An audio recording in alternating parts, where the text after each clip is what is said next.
the marijuana sleeper cell is the equivalent to giving yourself an out.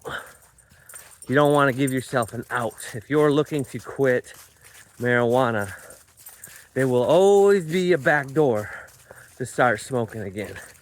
I call it the marijuana sleeper cell.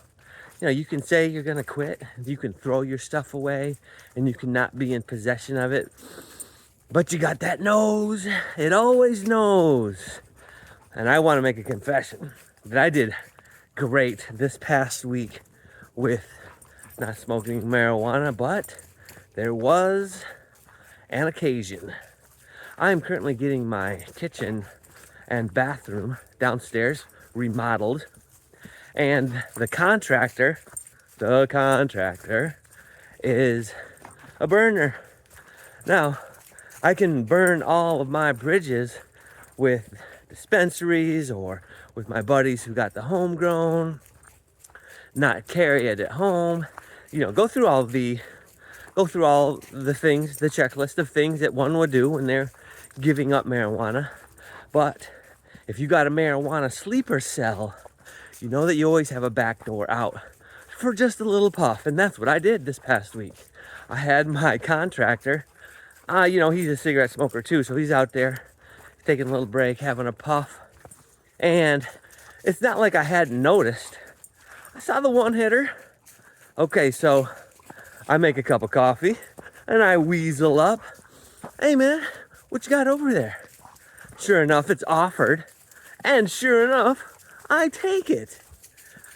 So it's a confession, but it's also an understanding that if you are truly committed to the quit, cold turk, that you also have to nuke, or best you can avoid, those marijuana sleeper cells.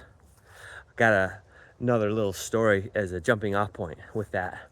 So I used to live in the Pacific Northwest, loved my Portland, Oregon, loved my hiking and camping and rivers and mountains without end. It was great. And, you know, I've never been one of those guys who's always holding. I am one of those guys who isn't always holding, but is, like I was saying, looking for those sleeper cells. So I know the characteristics to look for. And me, in telling this story about the marijuana sleeper cells, is reminded of my days living in the Pacific Northwest when I'd be at the campground and it'd be just about dusk.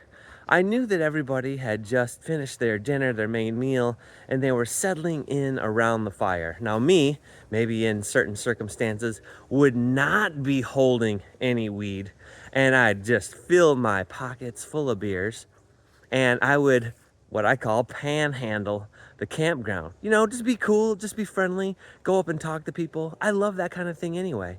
And so I'm going around talking to people, and I'm sniffing around who has the weed, and then I make my ask in exchange for a couple beers or burn with them and just make good friendly relations, because that's the kind of dude I am.